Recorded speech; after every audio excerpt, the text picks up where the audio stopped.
ഏറ്റവും ബഹുമാന്യരായ നാട്ടുകാരെ, നിങ്ങൾക്ക് എൻ്റെ സ്നേഹാഭിവാദ്യങ്ങൾ. നാം ഏവരും വളരെ അധികം ഗൗരവത്തോടെ മനസ്സിലാക്കുകയും ഉൾക്കൊള്ളുകയും ചെയ്യേണ്ടുന്ന സുപ്രധാനമായ ഒരു വിഷയത്തെ പുരസ്കരിച്ചാണ് ഇന്ന് ഞാൻ സംസാരിക്കുന്നത്. മാനവരാശി അതിൻ്റെ ആദ്യം മുതൽ ഒട്ടനവധി ദുരന്തങ്ങളും വൈതരണികളും കടമ്പകളും നേരിടുകയും ആ പ്രതിസന്ധികൾ അഖിലവും നിഷ്പ്രയാസം തരണം ചെയ്യുകയും ചെയ്തിട്ടുണ്ട്. എന്നാൽ നാം രക്ഷപ്രാപിക്കാൻ ഒരു വഴിയും പഴുതും കാണാതെ പരിഭ്രാന്തിയോടെ വിറങ്ങലിച്ചു നിൽക്കുന്ന ഭീകരവും ബീഭത്സവുമായ ഒരു മഹാമാരിയാണ് നമ്മുടെ സമൂഹത്തെ കാർന്ന് തിന്നുന്ന ലഹരി എന്ന കൊടും വിപത്ത്.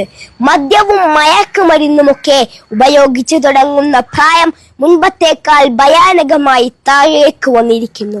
16-17